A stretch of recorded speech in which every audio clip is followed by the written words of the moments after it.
Welcome to the Nerd Party. It's been 1 week since you looked at me. Cocked your head to the sides and I'm angry.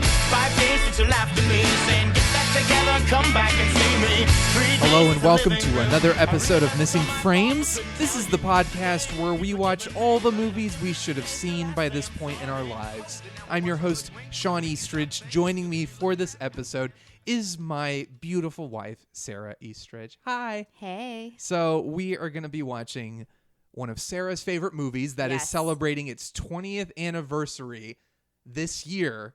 That movie is 10 Things I Hate About You, which is a movie I have never seen in all my life. I can see why you haven't seen it. What's that supposed to mean? It means I don't know if Excuse it me? was, geared towards the male demographic. Wow.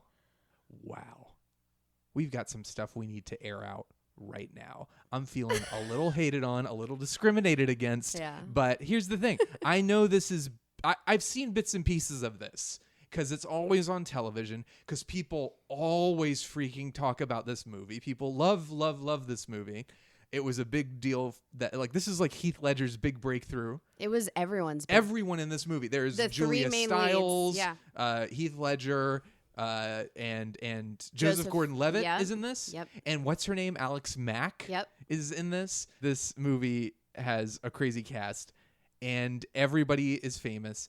And I've never seen this, but I do know that it's based on Taming of the Shrew, or loosely based on Taming of the Shrew. Right. And that's about all I know about it. And I think they might have shown me, I was the first acting I ever did for on stage was a scene from Taming of the Shrew. Really? And I think this might have been a movie they were like, and now we're going to watch 10 Things I Hate About You because this is the fun way to make you guys understand the high school version. Yeah, this is how we can get you to care about It's like this. the high school Spark Notes version of Shakespeare. Right. So I know a lot about this movie. I've seen clips of the ending I know Julia Stiles gives her big rousing emotional speech at the end. I've seen Heath Ledger do a dance routine in the football stands. Yeah. So I know that. And but that's really the extent of my knowledge. So do you remember when you first saw this?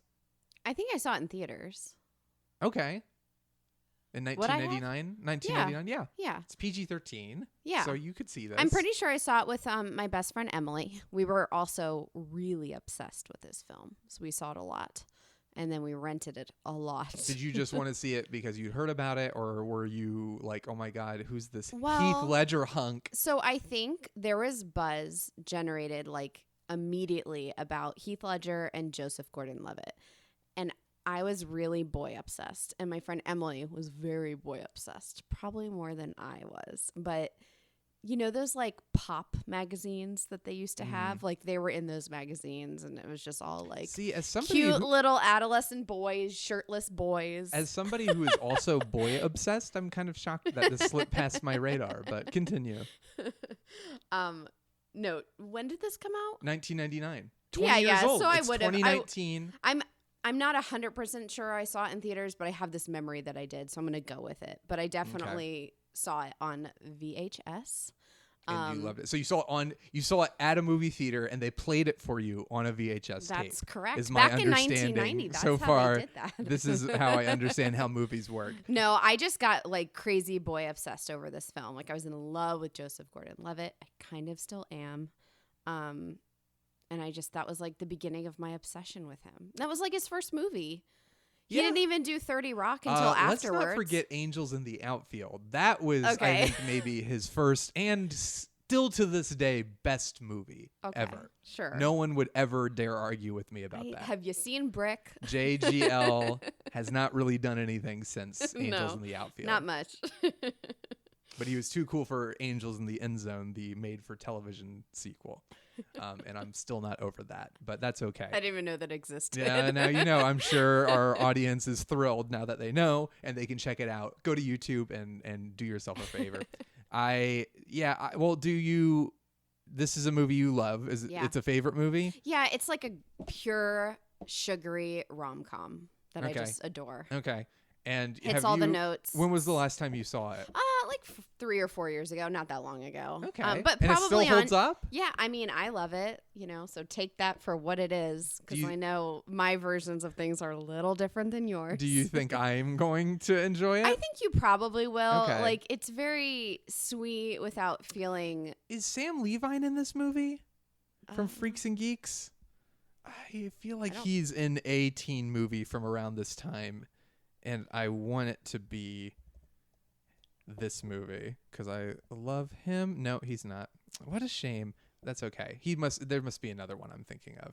I'm sure. It's like Can't Hardly Wait, I think. Is that with the one with Jennifer Love Hewitt? I never saw that. It's I don't think it's the closest similarity. Missing frames quality. Yeah, I don't know about that, but it's a teen movie, and all these guys are in love with this one girl, Jennifer Love Hewitt. So, oh, I'm shocked. Yeah, that's great. Wow. But I think Sam Levine might be in that one, not this one. But a lot of movies like that came out, it feels like, around this time. Yeah. I don't know if they were triggered by this movie or if it was just a natural, like, everything kind of just happened to be right around this. Because doesn't it feel like a bunch of those kinds of movies came out around this time? Yeah, because right now they're making a resurgence. Like Netflix is doing a lot of rom-coms, like old school, and I'm loving it. So I mean, it's cool. It's cool. No, it was great though. I loved it then. I love it now. Whenever I see it on screen, and now since Heath Ledger has passed, there's a little bittersweet. It's such a happy, sweet, fun role for him. A lot of people, The Dark Knight wasn't out yet when he passed away, right? But a lot of people still to this day, I think, point to this movie even more so than The Dark Knight in terms of just he's young too. I mean, it depends on the demographic, obviously. Right. Like people like me are like, oh, The Dark Knight, that monumental performance. But a lot of I think fans who had already known his work beforehand really jumped. He's incredibly charming and charismatic, and it's just like Heath Ledger. He's so good in it, and he has great chemistry with Julia Stiles, and Julia Stiles is another person that I don't really see much anymore. Yeah, she pops up here and there. She's in the Bourne movies. That's true. She was in Jason Bourne. That's true. She got killed in the first 20 minutes. Sorry to spoil that for everybody, but trust me, watching that's not going to make you as upset as actually watching the movie. So when I loved her, I don't know when Save the Last Dance came out, but I feel like there was this Julia Stiles heyday where it's like she was in a lot of stuff. I feel like it was either kicked off by this. I think so too. Well, because this movie, I'm pretty sure, kicked off all three of their careers. I don't think they were names before this film, and this film gave them a trajectory. Yeah. And also, I don't know if you know, but they did a freeform, or not freeform, when it was ABC Family, they did a spin-off TV show. And no, I did not. It was all new cast except the dad, which I cannot remember the actor's name, but that dad is in the TV show, and it lasted 1 or 2 seasons. I did watch it. Was it good? It was fine, but you're just playing the comparison game, and it's like you have the real thing that's so amazing. The TV show is a little more campy and not as sincere. Okay. I think. So it was fine. I'm not surprised it got canceled after 1 or 2 seasons. Me neither. But it was just it was just odd that Yeah. I think the director of the movie did the TV show, though. That's interesting. I was looking up the director, and this is, I think, his first movie. He'd done a lot of TV stuff, and it's like his only movie. Like I was looking through the rest of his filmography, and it's his name's Gil Junger. I want to say Hunger because Junger feels wrong to me. It's probably Junger. But he did 10 Things I Hate About You, Black Knight with Martin Lawrence. I think that is what Cameron that is. Diaz in that? I don't know. I hope so. Or am I thinking? Oh, I'm thinking Night and Day. Thinking, yes. I'm going a totally different direction. Cruise, yes. But yeah, just looking at this. So he directed a lot of my favorite episodes of TV shows. Yeah, he did a lot Greek, of TV, which is an old favorite of mine, which I think was also an ABC Family show. Interesting that he kind of steered away from features after this and then Black Knight, because I think they both did wasn't relatively this pretty successful? Yeah, the Black Knight wasn't, but this was. So yeah, it's interesting. But okay, I mean, I've kind of wanted to watch this movie. Kind of. Well, yeah, I bought it, so you own it, so we have it, and we're going to do it. And I know this is something that people love, so I've heard enough about it that my interest is piqued.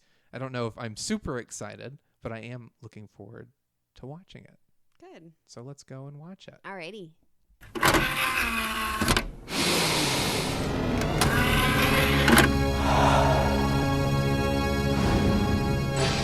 Now available to own on video cassette. And we're back. We've just watched 10 Things I Hate About You. Sarah, I enjoyed this movie. Oh, It's a very sweet movie. It's not great. It has issues, sure, but there's an underlying sweetness. Yeah. And there's an energy to it and a sense of fun. And I found it very charming. I just love all the actors in this movie. I think too. they make it. Like what a cast. I think the script is okay. I think if I have any big problem with the movie overall is that it's mostly surface level. Like all the characters are types. They don't feel genuine in a lot of ways. I think the genuine nature and the sincerity of the film comes from the performances. And a lot of it's very, very high school. Like it's a very it's a high school movie. This guy likes this girl. Why does he like her? Because she's pretty. And here's the jerk who wants to get laid. And here's the hot guy who's like a total badass, but he's got a heart of gold. It's like every single kind of cliche and trope. And the movie never transcends the tropes and the cliches, but it benefits so much from their cast. Yes. Because the cast is so good, and this is actually, I don't think I've seen Heath Ledger in anything other than The Dark Knight, which is crazy. He was in I'm Not There. He played one of the Bob Dylan roles in that. It's a movie about Bob Dylan where like 6 different actors played Bob Dylan, including Christian Bale, strangely enough. So Christian Bale and Heath Ledger were in I'm Not There playing different versions of Bob Dylan, along with Cate Blanchett and Richard Gere is in it, and Ben Whishaw. But I think it took me a second because I'm so used to Ledger as the Joker, which is an iconic performance, and it's funny to remember a time where people were so like, "Oh my God, Heath Ledger is the Joker! It's over," and that was also my Joker impression. I just realized that was a pretty decent Heath Ledger Joker impression.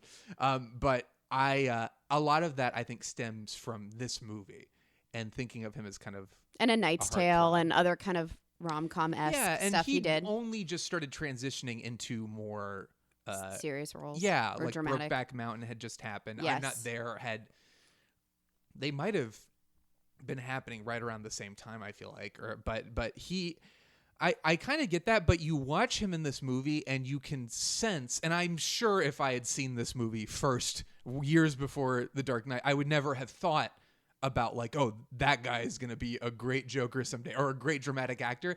But he has a charisma and a presence to him that I mean, he was the highlight for me. Oh, yeah, for sure. And he's gorgeous. He is. Gorgeous man. Again, I'm so used to seeing him as the Joker. I had a weird moment where I was like, oh my God, he's the Joker. Yeah. In this movie, you said, you're like, this might be the only movie where he uses his native accent. Yeah, and don't Australian. quote me, but from what I've seen, I don't know what else he would have used. He's either American or British. I can't think of anything else. Yeah.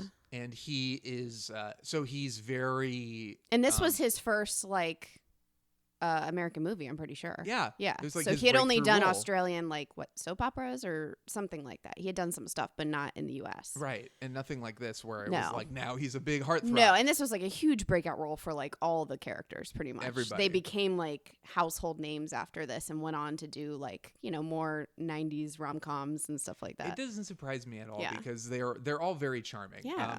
But he in particular, it was very strange because he is so good as the Joker. So to see him playing essentially the straight guy, like the straight man, character, he's basically himself. He's got quirks, but he's basically just a normal guy. It was so fascinating. Yeah. And it just made me appreciate That's him so cool because all the it's more. most people, like you said, watched him in that and then saw the progression. It's probably the reverse. Yeah. They've had the reverse reaction. Right, where, exactly. They're everyone wait, was what the shocked, heck? oh my God, Yeah. he's the Joker. Well, we're almost reliving that a little bit because they just announced Robert Pattinson is going to be Batman. It's this very and it's similar a situation. Twilight, Yeah. and then now. So it's just interesting. It is. And I think that he's the standout performance, but it was almost like I was getting a little emotional during his "You're Too Good to Be True" scene, just to watch this amazing talent.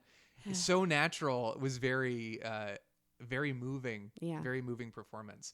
You know who I was kind of on board with her by the end, but Julia Stiles was a little awkward for me. I liked her. I don't know if it's her. I think it's a combination of Kat, the character she's playing, is like very. It's like late 90s feminist, which is also, I guess, 21st century feminist, but like really intense, like, oh, I don't have time for this. And obnoxious. Like for a while, it's like, well, I don't even like her. And I can't remember. It's been a long time since I've read Taming of the Shrew. I don't know how unlikable Kat is. I know she's generally unlikable in that play, which is why the whole thing is like, oh my gosh, you have to date her. How can you do that? So, it was hard early on because she like has all these witty, snappy punchlines and like it's got to come back like for the everyone. OG Jessica She's Jones. like, why can't we read more Sylvia Plath and and it's just like, oh God, okay. But Julia Stiles is almost a little too nonchalant in the way she delivers some of the lines. Like she's very like she has this kind of voice where she talks like this and she's very, oh yeah, why can't we read Sylvia Plath? And she's almost like bored, it feels like. So she I don't know, I didn't pick up on that. Yeah? That's you. Sorry. Yeah, it's me. It was hard to I mean, she is unlikable and she is snotty, but it's like she's supposed to be, because then you see her character her walls start to come down over, and then you find out why, which we'll get into later, like why she's so protective of herself and kind of bratty to people. Yeah, and that was the other thing I think I would complain about overall is because the movie's so surface level and it has this kind of sense of zany fun that the script doesn't really provide a strong reason. Like for me, I never bought into their relationship as far as it working from both their perspectives. He's like kind of a grungy guy who doesn't care about anything, and then they're like, we're gonna pay you money to hang out with this girl. She's super feminist, doesn't want to date a guy, and they fall in love. I didn't buy them falling in love. The actors were strong enough that I was able to like be like, oh, I like seeing them together, but I never saw the moment. Like I could see the script telling me. But not even the swing set scene? Because for me, that was always the point where I was like, he's catching feelings. He's sweet. But she's starting to see him in a different light. Yeah, he goes to the concert and he sees her dancing and he's kind of like, oh, she's not so bad. She's can let loose a little bit. Well, she's always been attractive. So it's like, it's not like she's an unattractive person. So I think initially they're both attractive people. I think I wanted to see a little bit more reasoning on their parts. Like I didn't believe it because I never felt like they gave a reason why. It's I know the movie was telling me it's like, well, this scene is the scene where they're going to open up a little bit to each other, and they're both great in the scene, but it just felt so calculated to me that I never fully bought into like their relationship being a sincere thing. Disagree. So we'll move on from that. But those are my big issues, I think, with the movie. But it kicks off right away with 1 Week by Bare Naked Ladies, and I was like, oh my God, that's right. I'm in. That was a song that I know, it's such a throwback to like, yeah. and like the 90s fashion is always so weird to me. Yeah. I'm just like, oh my God, I wore these like butterfly clips in your hair and lots of barrettes for women, and I don't know. Yeah, it's like strange. wall-to-wall 90s music. So yes. It was very, very much of that era, and like a very like, the movie's PG-13, but they get away with a couple pretty like raunchy. There's a lot of sexual innuendo for sure. Or, like in this the film. opening scene is the counselor talking about certain body parts. Yeah, and she's writing a dirty novel like on her spare time. The movie's sense of humor is really fantastic. Yes, I mean the actors are so good at delivering the punchlines, but there are some really good ones. The dad, who I can't remember the actor's name, I wish I did. Oh, I can't either. And earlier when I talked about, he is in the TV show. Yes, he's like the only character one who made actor it into the TV show. Yeah, probably because everyone's career took off. Honestly, right. So, but he is he's so good. Like he's kind of a quintessential dad, and everything he says is funny. Hilarious. The scene where he's watching the hair loss commercial and he goes, it's very interesting. I can't remember what he says, but he didn't even have to. Honestly, his facial expressions just said it all. It's Larry Miller. That's his name. Larry Miller. Yep. He's great, and he's been in tons of stuff. And he has that moment where he, I almost wish he hadn't said anything because I feel like his expression was so perfect that it would have been fantastic on its own. But he's done a lot of stuff like with Christopher Guest, like Best in Show. Oh, really? And Mighty Wind. So that's what I'm most familiar with. But he has been all over the place. But I really liked what's his name? I said in the pre-show, I was like, isn't Sam Levine, who plays Neil Schreiber in Freaks and Geeks, in the show? No, he's not. But you know who is in this movie is what's his name? David Krumholtz. I may have pronounced that incorrectly, but he plays Neil's older brother Barry. I believe the character's name is. You were so close. I was so excited about it because this. So Freaks and Geeks came out in 1999. This movie came out in 1999. This movie also opens with 1 week, but then transitions into Bad Reputation by Joan Jett, which frankly, the only high school related thing that should ever be seen in is Freaks and Geeks. But I was okay. I was like, it's okay. I'll give it a pass. It's an homage. It's an homage. It's an homage is what it is. But they had that in there. And then when they cut to him, I was like, man, it's a Freaks and Geeks party all over the place.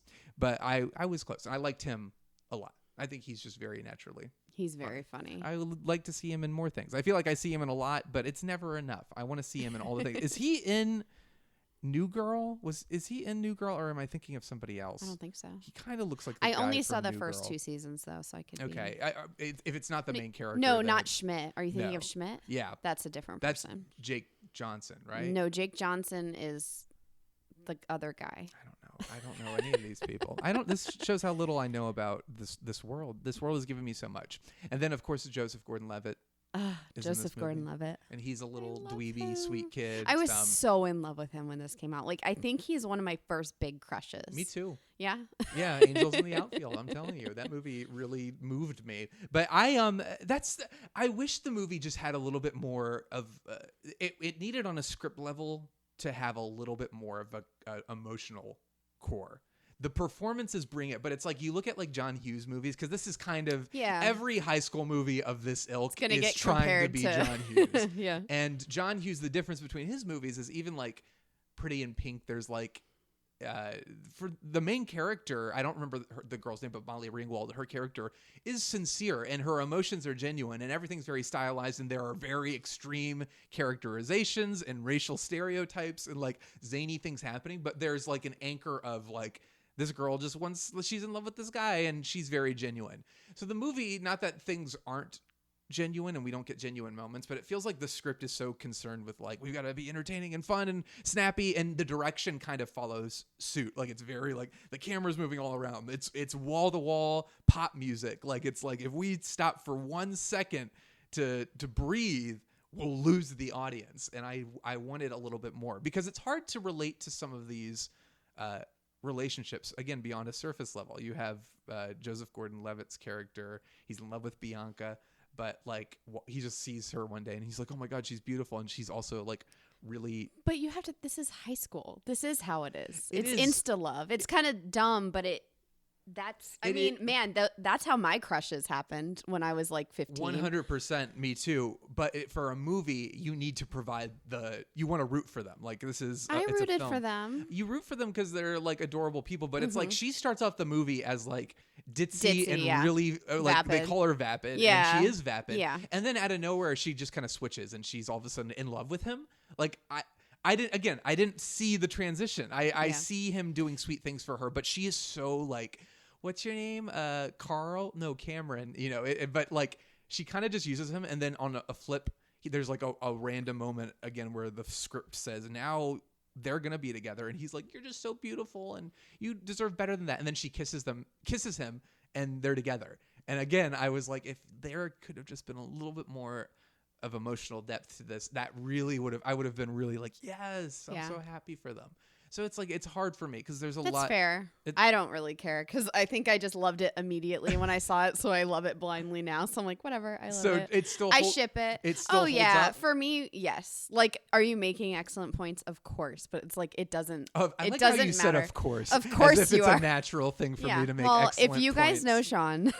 He's always on top of his game. Don't you wish you do if you don't already? No, I just mean that I'm like, I'm ultra forgiving for stuff that I've loved for a really long time, especially like rom-coms like this. And I was like a pre-teenager or a teenager. I was like 13, I think, when this came out, or a little before. It's a really great movie. It's very clearly like it was your demographic for sure. Absolutely. Like young girls. Yeah. Cute young boys. teenage Girls. Cute boys. Fun like music, girl strong-willed rock. women. Yeah. Like things like that. 100%. I wish I was going to say, personally, I wish it was a little less manipulative, but I can see I really understand why young girls latched on so strongly to this, especially Julia Stiles' character, to have this like example of like, she's like, I don't care at all. Yeah. Which is, again, it's weird because she's so staunchly feminist and so staunchly, I don't want romance.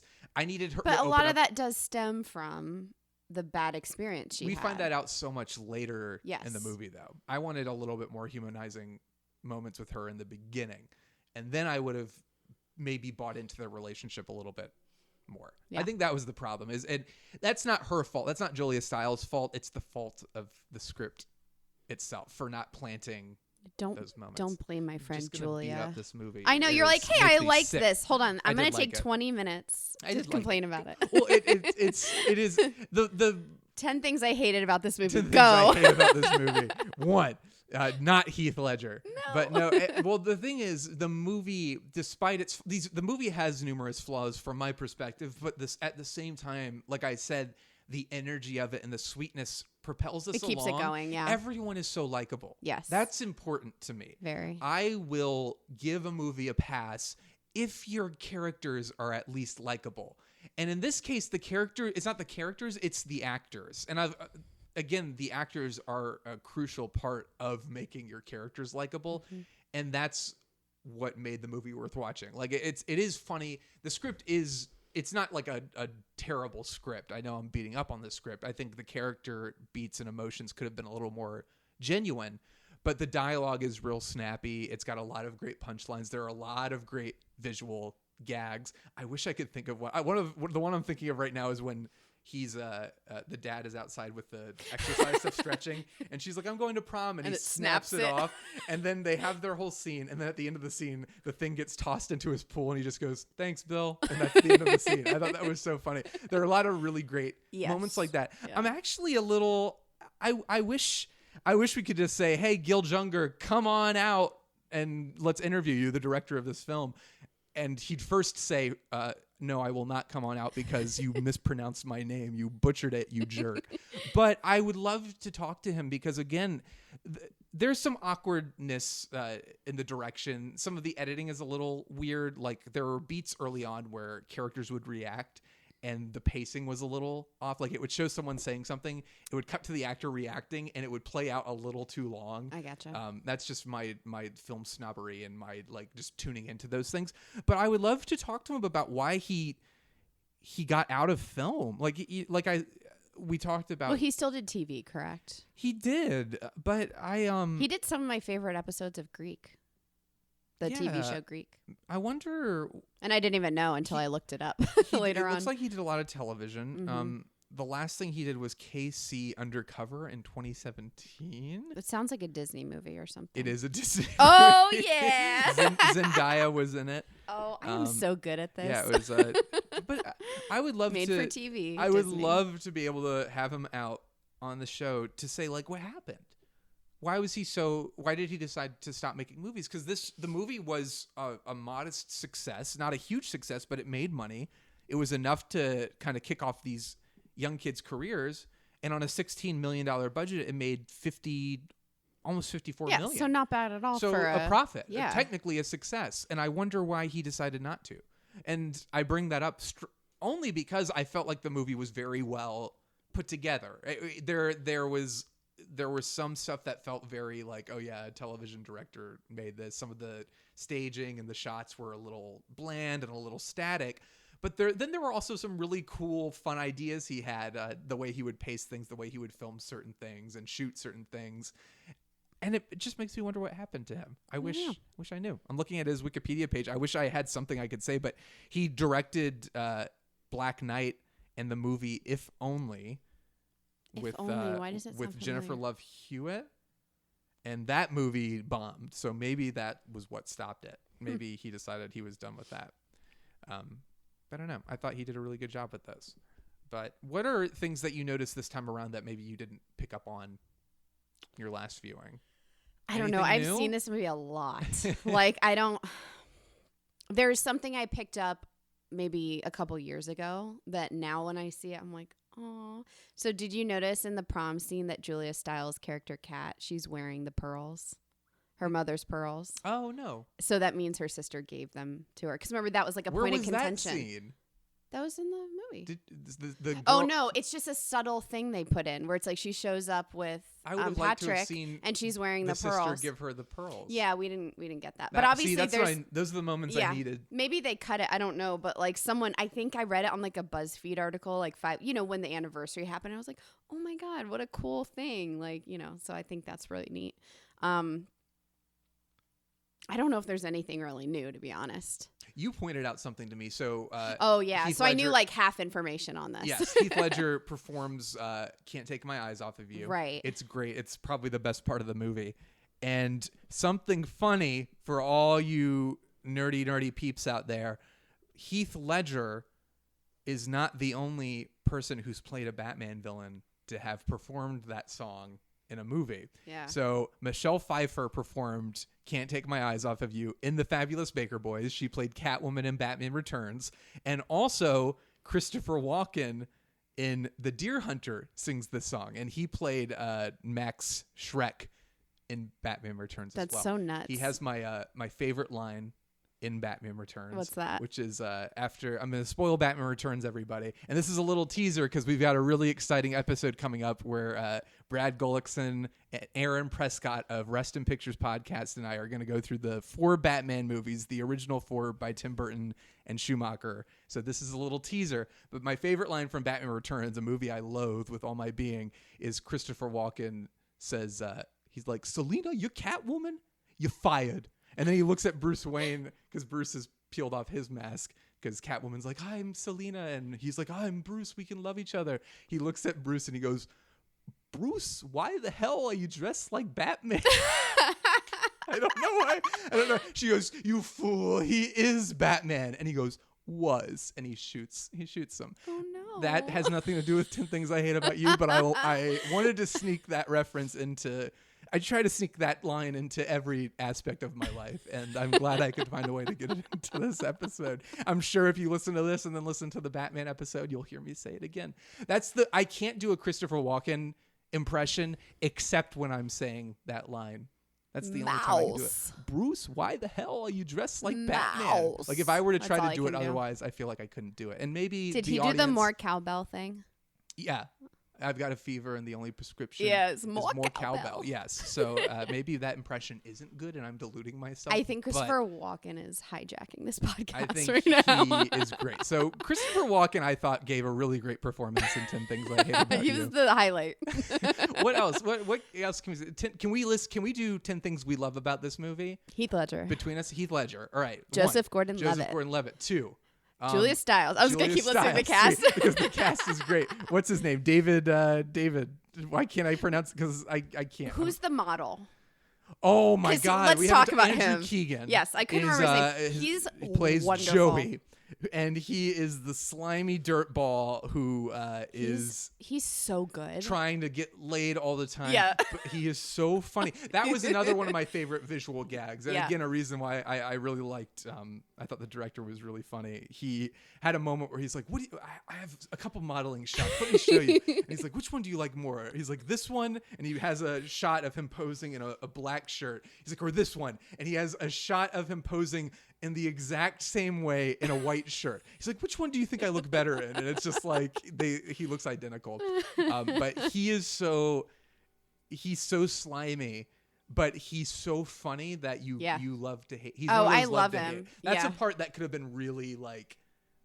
I see another scenario. Perfectly cast. Yeah, I see another scenario where I watch this movie and I'm like, "Oh my God, this guy is so annoying and obnoxious and gross."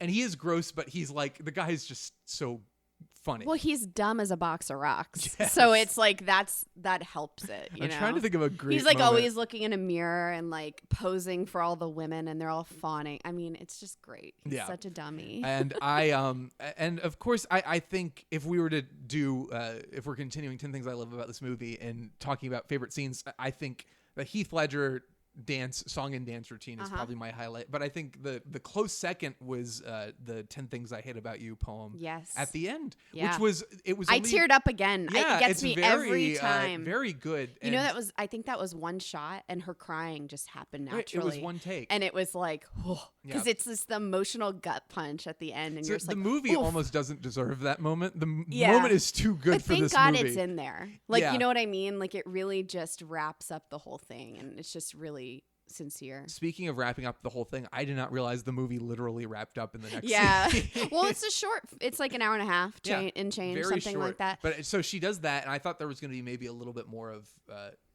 a drawn out resolution where what's his name, Heath Ledger, has to kind of, oh yeah, I'll get her back. But it's immediate. Like in the next scene, it's like, I bought you a guitar. By the way, are we back together? Yes, we're back together, but I'm also mad at you. And then they kiss, and then it's the end. And I was like, oh my God. Trying to think of I feel like there was another movie that happened recently that we watched where it's just like the movie's over and I feel like that happens pretty frequently. Yeah. In this style of romantic comedy. Maybe it is. Especially high school. High school wasn't over fast enough for me. No, that's not true. I actually am one of the weird people who really enjoyed my high school experience.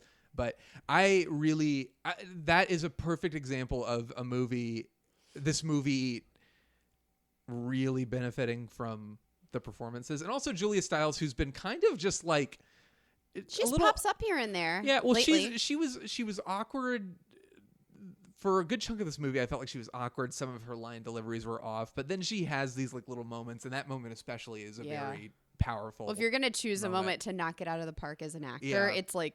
Yeah, she did it. And she was obviously, people were impressed with her enough to start casting her in movies. Right. That, and she did Save the Last Dance. Yeah, which I mean. Because she did the table dance and people are like, oh, snap, you can actually dance. Yes, she had a whole scene where she dances on a table and everyone was like, we could make That's her the one lead. of my other favorite things.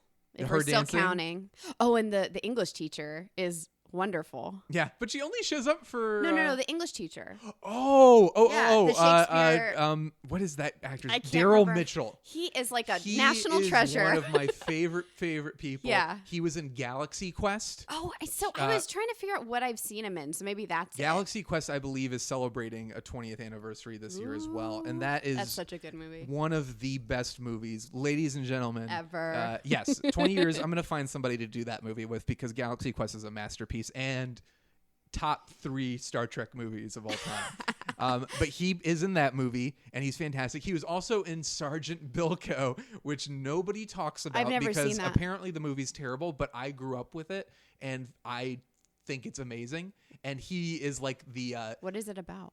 Sergeant Bilko, it's based on a TV series where it was like a sergeant who basically is like doesn't care, slacks off all the time, runs a gambling thing through his army rig, but he's basically like goofing off and trying. He and his whole team are trying not to get caught the entire time. Well, I'll show you clips from it when we're done here. But it's so funny. Steve Martin plays Sergeant Bilko, and he's great. The movie is apparently not very good, but I find it hilarious. And he comes in, Daryl comes in and plays like the straight character of like, what are you guys doing? He's like the audience surrogate. He's like, you can't do this, we're in the army. And it's like, we don't care. But he's great in that too. So Daryl Mitchell is he's another so great, freaking funny. He's so funny when she's like, oh, I'm really excited for this assignment. He goes, get out. Yeah, get out of this get class. out of my class. Get out of my class. He's very good. A really great, again, that to me is the lesson learned from this movie is you can get away with a lot if you have a great cast kind of backing you up. Well, they all have a lot of chemistry, and I'm pretty sure Heath Ledger and Julia Stiles, they dated during this whole movie. Yeah, that's not surprising. Yeah, and you can kind of tell. Well, we were watching when they roll the credits. They're obviously there's a blooper reel. Yeah, like more intimate with one another, and it's like, oh yeah, y'all dated for sure. So, is there anything about this that you recognize that doesn't hold up as well, or isn't I don't know. I'm telling you, I just have a big old blind spot for this film. I really do. I'm trying to just be let me more tell you critical. about all the things I didn't like. No, we've already done that part of the show. I would never. I apologize. No, I mean, I can recognize that some stuff is maybe a little sillier or could use improvement, but it doesn't bother me at all. I still love this film for exactly every frame of it. Like, it's just great, and I love it, and it makes me happy. And it makes me really nostalgic, and it makes me really sad about Heath Ledger, honestly. Yeah, me it's too. like, it's hard to watch. That was people I was gone not too expecting soon, to you get know? emotional Yeah. during his song and dance number, I which is know. played as a big. That to me felt like watching. Here's one of the great actors of our time. Yeah. And this is him breaking through. Yeah. I'm almost getting choked up. I am too. Stop looking at me. I'm going to cry. It's a really great scene. Oh, God. That scene, I feel like you should watch. Everyone should watch it. And Oh, yeah, try it's not to on get YouTube. Emotional. You You could can watch find that it. on its own and Yeah. get choked up by it. Are we just but- going to end this by crying? I'm tearing up. Oh, God. So is there anything else? Is there anything else we want to add I about don't 10 know. Things I Hate About You? I feel like we've gone through about everything we can. I like the way they included it was a little silly, but they have a lot of Shakespeare references. Yeah, in the they had movie, to. which was fun. What's the one cute. that Cameron says? He Cameron says, James. there's the line he has that's specifically I blank. Yes, What is it? he I says, burn, I bleed. I burn, whatever that can't line remember. was. So that's was right from the actually from play. I burn, I pine, I perish. Yes, so that's a direct quote from yeah. Taming of the Shrew. And yeah, so yeah. that's- Also, what's his name? James Cameron. Oh my god! But also, I think they did that on purpose, of course. Another fun Funny. fact is this is Karen McCullough and Kirsten Smith. They co-wrote the screenplay. Yeah, they did went Legally on Blonde. To write Oh, Legally I'm sorry. Blonde. I'm taking No, your. that's I was like, okay. this is didn't something know I that. know. I'm reading this right now on Yeah. IMDb. That's fantastic. I'm looking through to see. Wait, if there's- have you seen Legally Blonde? Yes, but it's been a long time, and I remember really liking. We should it. watch that again because Yeah. I love that movie so much. Yeah, It's really fun. there are a couple fun Batman connections. Obviously, the one Mm-hmm. we mentioned about the song. Joseph Gordon-Levitt is Robin in The Dark Knight Rises. Yeah, right. Heath Ledger is the Joker in The Dark Knight.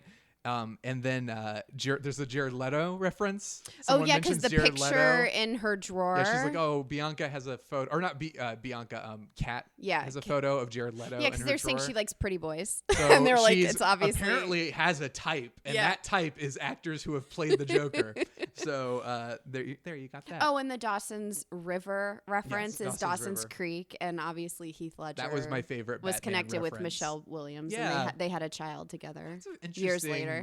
Connections. Very. Like lots of this movie is The basically Kevin Bacon thing. Yes, it's the Kevin Bacon of cinema. Yeah. So because Kevin Bacon apparently is not the Kevin Bacon of cinema, but why does anyone know why Kevin Bacon? Is it just the fact that you connect the dots to Kevin Bacon? Somebody made that a thing, and now that's the reference we use. I feel like whenever. it started as that email chain that's like, if you don't forward this to 400 people, Yeah. the boogeyman will eat you. Yeah, I think Kevin Bacon is the Kevin Bacon of email chains as well.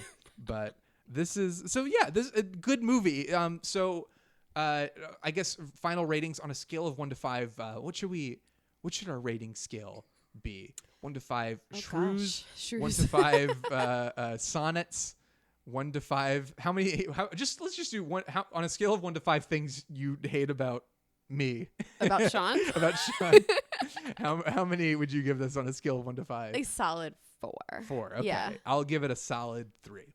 And That's fair. That's fair enough. I'm glad you liked it. I caught you did. laughing a bunch. So I was It like, was, well, that's a it good got some sign. genuine laughs out of me. Yeah. It is very genuinely funny. Whenever there's a movie that I love and you haven't seen, I'm always like watching and then sneaking peeks That's at usually you to see your reaction. If I'm laughing at a movie, that's typically that's a good sign. Yes, that's I'm like, although I'm in the safe. I did laugh a lot at Shazam, and I don't like that movie at yeah, all. but our laughter was maybe some of it not as was directed not at the comedy intended by the movie, but Zachary Levi's great. That's He's another wonderful. completely. This movie We're, like, has inspired going on so many different tangents. topics and tangents. But I'm still crying. I know. I've mean, been that's laughing and crying. Heath Ledger. I mean, what a wonderful human being. Oh, man. Really, really great in this movie. So that's it. So thank you so much for listening, Sarah. Thanks for so much watching. for showing. I'm so happy. Yeah, about thank you for this. showing this to me. And people, if you like what you're hearing, feel free to give us a 5-star rating on iTunes. Give us 5 things you hate about us on iTunes. That would make us so thrilled. And you can find me on Twitter at Yay Sean Doorman if you want to chat with me about this movie. I know you're all dying to do so.